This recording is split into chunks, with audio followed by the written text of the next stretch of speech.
இன்னி வரைக்கும் இந்த திமுகவின் எதிர்ப்பாளர்கள் அத்தனை பேரும் முன்னாள் மத்திய அமைச்சர் இன்றைய எம்பி ஆர் ராசா அவர்களை பத்தி பேசும்போது என்ன சொல்லுவாங்க? 2G ராஜான்னு சொல்லுவாங்க. என்னைக்காவது ஒரு நாள் நான் 2G ராஜான்னு சொல்லியிருக்கேனா? அண்ட் சொத்து குவிப்பு வழக்கு அப்படின்றது பொன்முடி அவர்களுக்கு எதிரான அந்த வழக்கு ஜெயலலிதா அவர்கள் வழக்குக்கு அப்புறமா தான் வந்தது. ஞாபகம் இருக்கா? அப்ப அதுல இருந்து பாடம் கத்துருக்கணும்ல அவங்க. ஆஹா, இந்த மாதிரிலாம் இருக்கா அப்படின்னு சொல்லிட்டு. ஏன் நான் அண்ணாமலைக்கு கண்ண மூடின்னு ஆதரவு தெரிவிக்கிறார்களே அப்படின்லாம் நான் சொல்லட்டேன். உங்ககிட்ட இருக்குதா, தாராளமா கொண்டு போயிட்டு நீங்க ஃபைல் பண்ணுங்க, அதை லாஜிக்கல் கன்க்ளூஷனுக்கு கொண்டு போங்க. அதுல குற்றம் நிரூபிக்கப்பட்டால் அப்ப நானே சொல்றேன், என்ன இந்த மாதிரிலாம் பண்ணியிருக்காரு, இவரை நம்ப கூடாது நானே சொல்றேன். இப்ப நான் கூட சொல்லலாம், ராம்ஸ் திமுக கிட்ட காசு வாங்கிக்கணும் இன்னைக்கு அண்ணாமலைக்கு எதிராக பேசுறாருன்னு. இல்லன்னு நீ நிரூபி.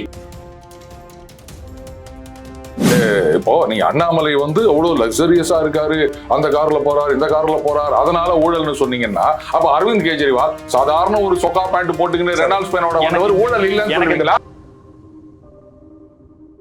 செந்தில் பாலாஜி அவர்கள் ஆமா நான் காசு வாங்கிட்டேன் அதை திருப்பி கொடுத்துட்றேன் அப்படின்னு என்னைக்காவது சொல்லியிருக்காரா? தயவு செஞ்சு எனக்கு அந்த பேப்பரை மட்டும் காமிங்க அப்படின்னு நான் கேட்டுட்டு இருக்கேன். ஆனா பரவலான கருத்து என்னன்னா இப்படித்தான் ஓடிட்டு இருக்கு. இன்னி வரைக்கும் அதுக்கான ஆதாரத்தை யாரும் காட்டுற மாதிரி எனக்கு தெரியல. இன்னொரு அரசியல்வாதி அவரை போய் நேர்மை அப்படின்னு சொன்னா அவன் கட்சிக்காரனே அடிக்க வந்துடும். என்னது எங்க தலைவரை போய் நீ நேர்மையானவர்னு சொல்ற? அப்படிப்பட்ட அரசியல்வாதி அவரு. கேமராமேன் கூட வச்சிருக்கிறான். ஸ்பெக்ட்ரம் தமிழ் நேயர்களுக்கு வணக்கம். நம்மோடு அரசியல் விமர்சகர் டெய்லி பஞ்ச் அருண் இருக்கிறார், பேசலாம் சார். வணக்கம். வணக்கம் ராம்ஸ். இப்ப நீங்க கேஎன் நேரு விஷயத்துக்கு சொன்னீங்க, அவர் சொல்றது தானே அண்ணாமலை அவர்கள் விஷயத்திலையும் சொல்றாங்க அப்படின்னு. இதே தான் நானும் சொல்றேன். இன்னி வரைக்கும் இந்த திமுகவின் எதிர்ப்பாளர்கள் அத்தனை பேரும் முன்னாள் மத்திய அமைச்சர் இன்றைய எம்பி ஆர் ராசா அவர்களை பத்தி பேசும்போது என்ன சொல்லுவாங்க? 2G ராஜான்னு சொல்லுவாங்க. என்னைக்காவது ஒரு நாள் நான் 2G ராஜான்னு சொல்லியிருக்கேனா? ஏன்னா கன்விக்ட் ஆகல. அட்லீஸ்ட் கேஸ் பெண்டிங் அப்படின்னா கூட ஓகே, கன்விக்ட் ஆகல அவர். அப்புறம் அவர் எப்படி 2G ராஜான்னு சொல்ல முடியும்? அப்ப உடனே நான் ராஜா கிட்ட காசு வாங்கிட்டேன் அதனால நான் அவரை பத்தி பேசல அப்படின்னு சொல்லுவீங்களா? எனக்கு தேவை சஸ்டைனபிள் எவிடன்ஸ். அது இல்லாம நான் பேச மாட்டேன். சஸ்டைனபிள் எவிடன்ஸ் இல்லாம அவர் நம்ம என்ன செய்யறாரோ, என்ன எப்படி பொருளிட்டாரோ அப்படி செய்யறாரு அப்படின்றத எடுத்துக்கலாமா? நீங்க சொல்ற அப்படி கிடையாதுங்க.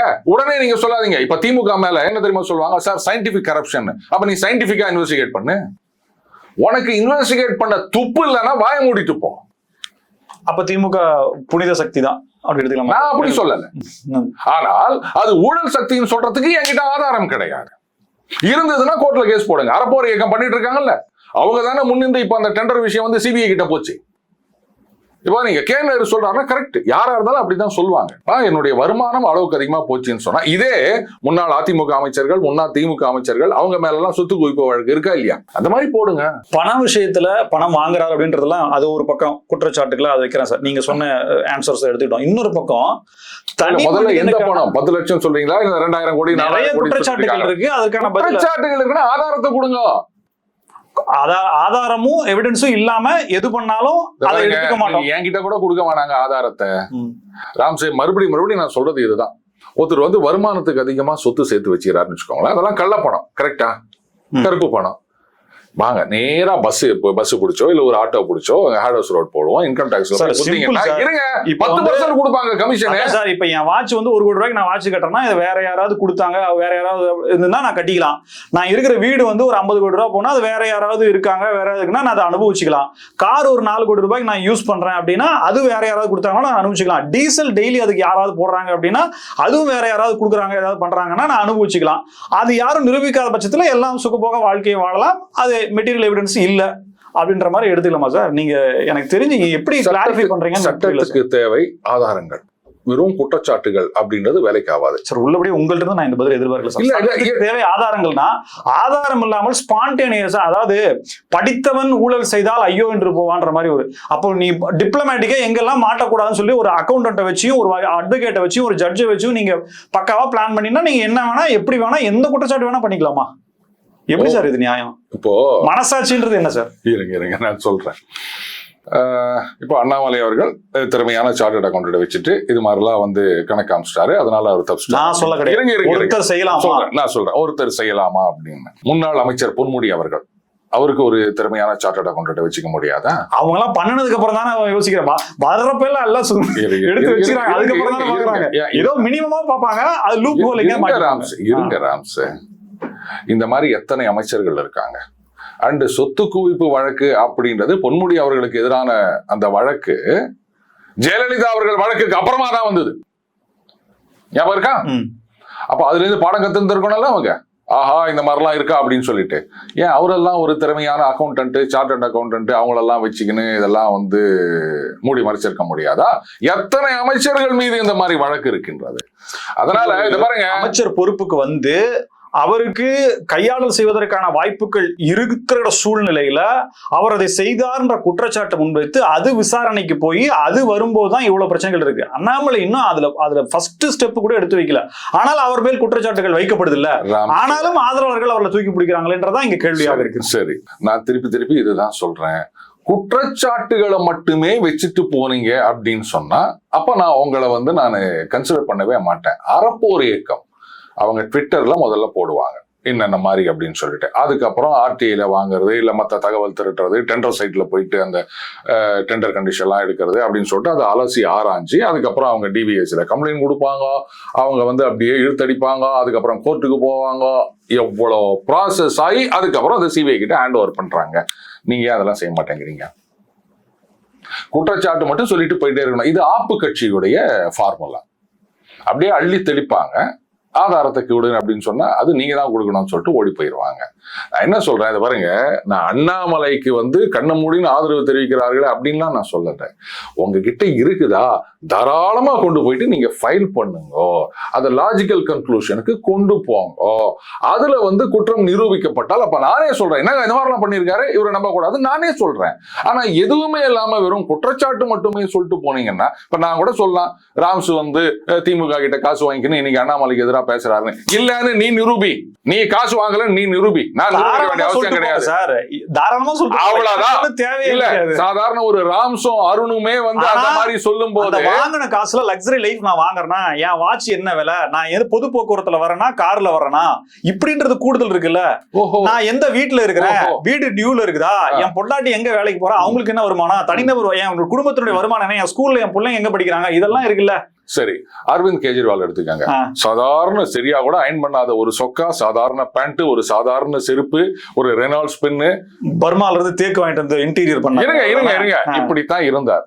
ஏன்னா ஆம் ஆத்மி அப்படின்னு. இன்ஃபேக்ட் அவர் முதல்ல பதவி ஏத்துக்கும் போது அந்த பழைய அந்த மாருதி ஆம்னில தான் வந்தார். இன்னி வரைக்கும் அந்த எக்ஸப்ட் ஃபார் தட் ஷீஷ் மஹால் பல கோடி செலவு பண்ணி கட்டினார் தெரியுமா. அதை தவிர நீங்க வந்து அவர் பண்ணாரு கன்ஸ்ட்ரக்ஷன் ஒட்டு மொத்தமா கிட்டத்தட்ட 45 கோடின்னு பாஜக சொன்னாங்க. டாய்லெட் சீட் எல்லாம் கிடைப்பதற்கு முன் வாய்ப்பு கிடைப்பதற்கு பின் இந்த ஷீஷ் மஹாலை தவிர நீங்க வந்து அவரோட லக்ஸரி லைஃபோட நீங்க வந்து அவரை கம்பைன் பண்ணவே முடியாது. புரியுதுங்களா? அப்படி இருந்தவர் அவர். அப்ப வந்து பாருங்க சார், அவர் வந்து இப்போ நீங்க அண்ணாமலை வந்து அவ்வளவு லக்ஸரியஸா இருக்காரு, அந்த கார்ல போறாரு இந்த கார்ல போறாரு அதனால ஊழல்னு சொன்னீங்கன்னா அப்ப அரவிந்த் கெஜ்ரிவால் சாதாரண ஒரு சொக்கா பேண்ட் போட்டுக்கிட்டு ரெனால்ட்ஸ் பேனோட வந்தவர் ஊழல் இல்லைன்னு பிடிக்கல சார். என்ன பிடிக்கல? நீங்க ஏன் பண்ணுனீங்கன்னு கேட்டா அவனை நிறுத்த சொல்ல நான் நிறுத்துறேன்ற பதில் வந்து ஒரு அறிவார்ந்த பதிலா இருக்கு. டெய்லி பஞ்ச் அருண் சார் அப்படி பேசலாமா? ராம்சே, நீங்க ஏன் பண்ணினதுக்கு நான் பதில் சொல்லல. எதுக்கு சார் பேச அண்ணாமலைக்கான இன்கமுக்கு என்ன விஷயம் அதை சொல்லுங்க. பண்ணல ராம்சே, திருப்பி நீங்க இந்த மாதிரி தான் வந்து அப்படியே ஜாங்கிரி பிழிகிற மாதிரி பேசிட்டு இருக்கீங்க.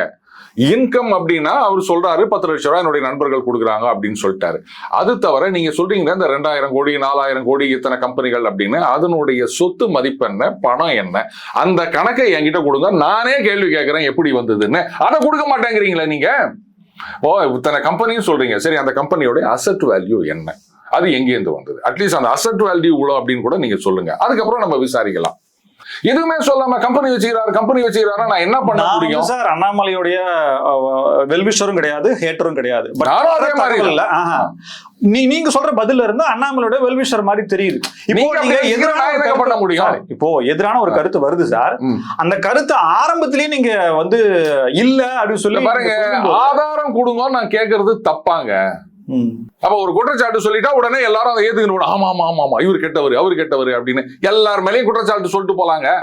இப்போ இவ்வளவு ஏங்க சில விஷயங்களை பத்தி நான் பேசவே மாட்டேன். நோபல் ப்ரமோட்டர்ஸ், நோபல் செங்கல் bricks, Noble steels, Noble ferros and power, Noble ferros and power, Noble tech industries. இது வந்து அவர் சவுக்கு சொன்ன சில கம்பெனிகளுடைய லிஸ்ட் இருக்கட்டுங்க. நான் கேட்கிற கேள்வி என்னன்னா, அந்த கம்பெனில ஏதாவது ஆக்டிவிட்டி இருக்குதா, இல்ல ஷெல் கம்பெனியா, மணி லாண்டரிங் பண்றாங்களா? இவ்வளோ டீட்டெயில்ஸ் எடுத்தவங்களுக்கு இதெல்லாம் வந்து ஆராய தெரியாதா? இல்ல இதை வந்து நீங்க ஒரு புகாரா கொடுக்க முடியாதா மத்திய அரசாங்கத்து மேல? எதுவுமே செய்யாம இந்த கம்பெனி அதுக்கு நான் என்ன பண்ண முடியும்? நானே 4 சேனல் வச்சுக்கிறேன் ராம்ஸ். 1 ஓடும், 1 எப்பவாவது ஓடும். What Annamalai failed to highlight in his statement is that DMK MP MM Abdullah is not only a director in Noble Feroz and Power. He has made investment in the film. MM Abdullah also has invested rupees 3.6360 crores in another group film, Noble Tech Industries. The connection between Noble Group and DMK goes back to decades. Second para படிக்கிறேன். இதுக்கு அப்புறம் இன்னொரு பேரா இருக்கு, இதுக்கு முன்னாடி இன்னொரு பேரா இருக்கு. Goes back to decades. ஆமா. தட் மீன்ஸ் அண்ணாமலை அவர்கள் அப்ப அரசியலுக்கே வரல. அவர் அரசியலுக்கு வந்து 10 வருஷம் ஆல ராம்ஸ். அப்ப கோஸ் பேக் டு டிகேட்ஸ் அப்படின்னா அப்போ அந்த கம்பெனியை ரன் பண்ணிட்டு இல்ல அவரு வந்து அரசியலுக்கு வந்தது 20ல தான் வராரு. 20ல தான் அரசியலுக்கு வராரு. ரைட்டா? இதுக்கு என்ன சொல்லுவீங்க நீங்க? Goes back to decades, not just decades. நம்ம 10-11 வருஷம் கூட வச்சுக்கலாம். அண்ணாமலை இப்ப அரசியலுக்கே வரலையே ராம்ஸ். அரசியலுக்கு வராத ஒருத்தர் இவர் வந்து அரசியலுக்கு வருவார், பாஜக தலைவராவார், அதுக்கப்புறம் வந்து மோடியோடைய நெருங்கிய நண்பராவார். யாராவது ஜோசிக்காரங்க சொன்னாங்களா உங்களுக்கு? இல்ல டைம் டிராவலர் யாராவது உங்களுக்கு இதெல்லாம் சொன்னாங்களா? இதுக்கு என்ன பதில் சொல்றீங்க ராம்ஸ்? ஏதோ 1 வருஷம் 2 வருஷத்துக்கு முன்னாடி இன்வெஸ்ட் பண்ணியிருந்தாருன்னு சொன்னா ஏதோ சொல்லலாம் ராம்ஸ். அடுத்தது எதிர்கட்சிகள்ல இருக்கவங்க, இங்க இருக்கவங்க, இவங்கெல்லாம் வந்து அந்த கம்பெனில இன்வெஸ்ட் பண்றது அப்படின்றதெல்லாம் நீங்க பல கம்பெனிகளை எடுத்து பாத்தீங்கன்னா அந்த டீலிங்ஸ் அப்படின்றது நிறைய இருக்கு. நான் ஜஸ்டிஃபை பண்றேன் அப்படின்னு நினைக்காதீங்க. நான் என்ன கேட்கறேன்னா, எனக்கு வந்து ஆதாரத்தை கொடுங்கன்னு நான் கேட்கிறேன். நீங்க கேட்கிற ஆதாரம் எங்கிட்ட இல்லாம இருக்கலாம் சார். சவுக்கு சங்கர் போன்றவர்கள் ஒரு குற்றச்சாட்டை முன்வைக்கிறாங்கன்னா அதனுடைய ஆதியும் அந்தமும் தெரியாமல் அவர்கள் குற்றச்சாட்டை வைக்க மாட்டாங்கன்றது என்னுடைய நம்பிக்கை. அவ்வளவுதான். நான் என்ன சொல்றேன்னா, அதை பாருங்க, யார் ஒன்னா குற்றச்சாட்டு வைக்கலாங்க, நான் தப்புன்னு சொல்லலைங்க. நான் என்ன சொல்றேன், வெறும் குற்றச்சாட்டு மட்டும் வைக்காம அடுத்த கட்டத்துக்கு எடுத்து போயிட்டு ப்ராசிக்யூட் பண்ணுங்கன்னு கேட்கிறேன் நானு. இப்போ என்னுடைய ஒரு கன்டென்ஷன் நான் சொல்லவா? இப்போ இதை வந்து ரைட்டு, உங்ககிட்ட ஆதாரம்லாம் இருக்குங்க, நீங்க வந்து டிவிஎஸ்சில, அதுக்கப்புறம் அந்த இடியில, சிபிஐல, ஐடியில என்னென்னவோ நீங்க கம்ப்ளைண்ட் கொடுக்குறீங்க, நடவடிக்கை எடுக்கல அப்படின்னு வச்சுக்கோங்களேன். இப்போ அறப்போர் இயக்கம் அப்படிதான் பண்ணுவாங்க. டிவிஎஸ்சில போய் கம்ப்ளைண்ட் கொடுப்பாங்க, அவங்க நடவடிக்கையே எடுக்க மாட்டாங்க, இல்ல க்ளோஸ் ஆயிடுச்சு, ஆதாரம் இல்லைன்னு கோர்ட்டுக்கு போவாங்க. அப்புறம் தானே சிபிஐ கிட்ட கொடுத்தது. அப்ப இது கிட்டத்தட்ட கோர்ட் மானிட்டர்ட் அப்படின்ற மாதிரி. இதுல எதுவும் நீங்க வந்து சொதப்ப முடியாது, மூடி மறைக்க முடியாது இல்லையா? அந்த மாதிரி பண்ணுங்க சாமி. அண்ணாமலை எந்த தப்புமே செய்யாத, கிட்டத்தட்ட காந்தியவாதியாக இருக்கக்கூடிய, ஊழல் செய்யாத ஒரு நபர். அவர் நாளைக்கு அரசியல் அதிகாரத்துக்கு வந்தாலும் அப்படிப்பட்ட நிலையில தான் இருப்பார். மிக திறமையாக தமிழகத்தின் நன்மைக்காக மட்டுமே, தமிழக மக்களினுடைய நன்மைக்காக மட்டுமே அவர் பாடுபடுவார். நீங்க ஒத்துக்கிறீங்களா? ஷூரிட்டி கொடுக்க முடியுமா? நான் இன்னைக்காவது அந்த மாதிரி சொல்லியிருக்கேன்னா, நான் சர்டிஃபையிங் அத்தாரிட்டி கிடையாது. அப்ப நீங்க அதிகாரத்துக்கு வர்றதுக்காக போராடுறீங்க. அதிகாரத்துக்கு வந்தா எப்படி இருப்பீங்கன்னு கேட்டா நான் அப்படி சொல்லலாம். முதல்ல ஒரு விஷயத்தை புரிஞ்சுங்க. ஒரு ஊழல் நடந்திருக்கின்றது அப்படின்னு யார் மேலாவது குற்றம் சாட்டினீங்கன்னு சொன்னா அது ஆதாரம் ஏதாவது இருந்ததுன்னா, இப்போ இந்த லிக்கர் ஸ்கேம் இருக்கு, இதை பத்தி நான் டீட்டெயிலா பேசியிருந்தேன். என்னென்ன விதத்துல நடந்திருக்கு, அரசுக்கு எந்தெந்த விதத்துல பணம் இழப்பு நடந்திருக்கின்றது அப்படின்றத அந்த கோர்ட்ல சப்மிட் பண்ற தஸ்தாவேஜில வச்சு நான் டீட்டெயிலா பேசியிருந்தேன். என்ன ஒண்ணு இவர் எந்த ஃபைலையும் கழுத்து போட மாட்டார். டைரக்டா அரவிந்த் கெஜ்ரிவால லிங்க் பண்ண முடியறது இல்லை. சோ ஊழல் நடந்தது, எப்படி நடந்திருக்கின்றது அப்படின்றத பத்தி நான் டீட்டெயிலா பேசியிருந்தேன். சரியா?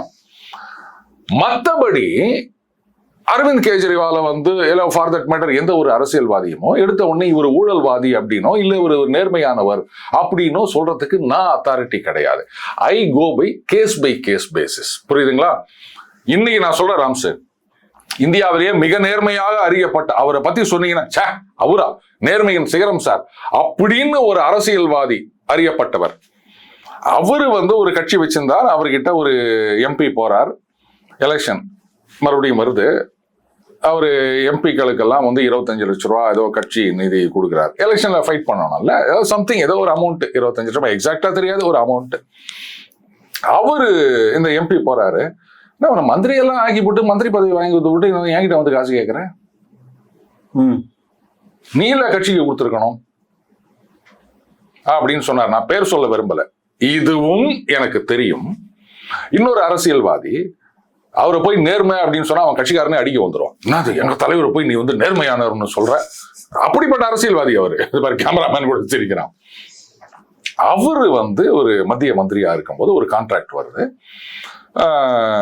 நாங்க திருதுபுரு வந்து அப்படியே வந்து சைன் பண்ண சொல்றீங்க, ஒரு குளோபல் டெண்டர் கிடையாது, இது கிடையாது. இல்ல சார், இது வந்து அந்த நாட்டுல அந்த அங்க இருக்கின்ற பிரசிடென்ட் எலெக்ஷன் நேரம் அந்த ஒரு கான்ட்ராக்ட் வந்ததுன்னா அங்க கொஞ்சம் வேலை வாய்ப்பு இதுவாகும், அதை வச்சு அவர் இது பண்ணாரு. இது வழக்கமா நடக்கிறது தான். கவர்மெண்ட் இதுவாங்க. நாளைக்கு வந்து யாராவது ஏதாவது சொல்லிட்டாங்கன்னா என்ன, ரஷ்யா இந்தியா டீல் ஏதோ மேபி விடுங்க அப்படின்னு சொன்னப்போ முடியவே முடியாதுன்ட்டாருங்க அவரு. அதுக்கப்புறமா எதிர்கட்சி தலைவர்கிட்ட பேசி அவர் சொன்னார், பாருங்க இது கவர்மெண்ட் கான்ட்ராக்ட், அவனுக்கு 10 பைசா கொடுக்க மாட்டாங்க, இது வழக்கமா செய்யற விஷயம் தான், இது எம்ஓயு மட்டும் தான் எக்ஸிக்யூட் ஆக மாட்டாங்க தெரியாது, இது வந்து கான்ட்ராக்ட் வந்துடும், டிஃபென்ஸ் கான்ட்ராக்ட்னு வச்சுக்கோங்களேன். அதனால நீங்க தைரியமா இது பண்ணலாம். இந்த 2 நாடுகளுக்கு இடையான கான்ட்ராக்ட்ல இது வரைக்கும் 10 பைசா கை மாறினது கிடையாது. இது எல்லா கட்சிகளுக்கும் தெரியும். அண்ட் 2 நாட்டு நட்புறவுன்ற விஷயத்தினால யாரும் இதை இஷ்யூ ஆக்க மாட்டாங்க அப்படின்னு அவரு கன்வின்ஸ் ஆன பிறகுதான் அந்த கான்ட்ராக்டை சைன் பண்ணார் அவரு. சோ நேர்மையானவர்னு அறியப்பட்டவருடைய இன்னொரு முகமும் இப்படி இருக்கு. அவரே நம்ப மாட்டாங்க அப்படின்னு சொல்றவர்கிட்டயும் இப்படி ஒரு முகம் இருக்கின்றது. புரியுதுங்களா? இது வந்து நான் யாருன்னு சொல்லலாம், இது நல்ல விஷயங்கள் தான், இருந்தாலும் நான் அதை சொல்றதுக்கு விரும்பல. அந்த மாதிரி தான், நான் சர்டிஃபைங் அத்தாரிட்டி கிடையாது. நீங்க ஒவ்வொரு குற்றச்சாட்டு வைக்கும் போதோ இல்ல ஒரு பாராட்டு வைக்கும் போதோ, ஈவன் சம்டைம்ஸ் சில பேரை வந்து ஆஹா இப்படி அப்படி அப்படின்னு சொல்லும் போது அப்ப நான் லாஜிக்கு கேட்பேன், இதெல்லாம் நம்புற மாதிரி இருக்குதா? ஞாபகம் இருக்கா? அவங்க கிட்ட கேட்டேன், என்னங்க வந்து 10 நாள்லயே வந்து சுகாதாரத்துறை ஃபைனல் பண்ணி அதுக்குள்ள கரெக்டா வந்து வண்டிக்கு கேட்டீங்க, வண்டிக்கு அதான் இவர் கூட ஓட்டி பார்த்தாருனாங்க, 10 நாள்ல எப்படி முடிஞ்சிச்சு அப்படின்னு கேட்டேன். சோ எல்லாரும் ஹைப்பு கொடுத்திருந்தப்போ அதுக்குள்ள இருக்க ஃபேக்ட் என்னன்றதை நான் பார்த்தேன், ஏத்துக்கிற மாதிரி. அதே மாதிரி நீங்க குற்றச்சாட்டு சொல்லிட்டு இருக்கும் போது அது பின்னாடி இருக்க இன்னொரு முகம் என்னன்றதை நான் பாக்குறேன். இதுதான் என்னுடைய வேலை. இன்னொரு விஷயமும் சொல்லணும் ராம்சே, செந்தில் பாலாஜி அவர்கள், அவரை பத்தி என்ன கருத்து? சாரி, நான் இப்படி வச்சுக்கிறேன். இதுல இன்னொரு முக்கியமான விஷயம் ராம்சே, இப்போ செந்தில் பாலாஜி அவர்கள் அவரை பத்தி என்ன கருத்து இருக்கு அப்படின்றது எல்லாருக்குமே தெரியும். அண்டு திமுகலேயே வந்து ஒரு சிலர் பேசியிருக்க ஒரு விஷயம், அவர் தான் காசை திருப்பி கொடுத்துட்டாருல, அப்புறம் ஏங்க வந்து நீங்க அவரை ஊழல்னு சொல்லிருக்கீங்க அப்படின்னு கேட்டுக்கிறாங்க. ஆனா இன்னி வரைக்கும் நான் கேட்டுட்டு இருக்க ஒரு கேள்வி என்னன்னா, இங்க மெட்ராஸ் ஹைகோர்ட்ல அந்த இது நடந்தது, அப்புறமா தான் சுப்ரீம் கோர்ட்டுக்கு போச்சு. அது செந்தில் பாலாஜி அவர்கள் ஆமா நான் காசு வாங்கிட்டேன், அதை திருப்பி கொடுத்துட்றேன் அப்படின்னு என்னைக்காவது சொல்லியிருக்காரா? தயவு செஞ்சு எனக்கு அந்த பேப்பரை மட்டும் காமிங்க அப்படின்னு நான் கேட்டுட்டு இருக்கேன். ஆனா பரவலான கருத்து என்னன்னா இப்படித்தான் ஓடிட்டு இருக்கு. இன்னி வரைக்கும் அதுக்கான ஆதாரத்தை யாரும் காட்டுற மாதிரி எனக்கு தெரியல. அப்ப என்ன, நான் செந்தில் பாலாஜி அவர்களுக்கு வந்து சப்போர்ட் பண்ணிட்டு இருக்கேன், டெய்லி பஞ்ச் அருண் கிட்டே இருந்து நான் இதை எதிர்பார்க்கல அப்படின்னு நீங்க சொல்லுவீங்களா? சரி, என்னை பொறுத்த வரைக்கும் எதுவா இருந்தாலும் ஆதாரம் வேணும் ராம்சு. அந்த நீங்க கேஸை பாத்தீங்கன்னா தெரியும், யாரோ ஒரு ட்ரைனிங் இன்ஸ்டியூட் அவங்க தான் வந்து இல்ல இது மாதிரி நாங்க வந்து ட்ரைனிங் கொடுத்தா வேலை கிடைக்கும்னு சொல்றோம், அது இல்லை, அதனால நாங்க முடிஞ்சா திருப்பி கொடுத்துடுறோம் கொஞ்சம் கொஞ்சமா அப்படின்னு சொல்லியிருந்தாங்களே தவிர, செந்தில் பாலாஜி அவர்கள் நான் காசு வாங்கினேன் திருப்பி கொடுத்துட்றேன்னு சொன்னதா எந்த இடத்துலையும் நான் பார்க்கலங்க. அதைத்தான் நான் கேட்டுட்டு இருக்கேன். உடனே செந்தில் பாலாஜி கிட்ட ஒரு காசு வாங்கிட்டு பேசுறாரு அப்படின்னு சொன்னீங்கன்னா அது உங்க சௌகரியம். இதுக்கெல்லாம் நான் பதில் சொல்ல முடியாது. நிச்சயமா சார், காய்த்த மரம் தான் கல்லடிபடும், வைரம் பட்டை தீட்டத்தான் ஒளிரும். அதுபோல காய்த்த மரமாகவும் இன்னும் பட்டை தீட்டப்பட்ட வைரமாகவும் அண்ணாமலை அங்க அதற்கு போவாரா அப்படின்ற மாதிரியான கேள்விகளுடைய நம்ம செல்ல வேண்டியதா இருக்கு. கருத்துக்களுக்கு நன்றி. நன்றி ராம். மீண்டும் சந்திப்போம். மனிதர்கள் ஸ்பெக்ட்ரம் தமிழோட நன்றி நேயர்களே.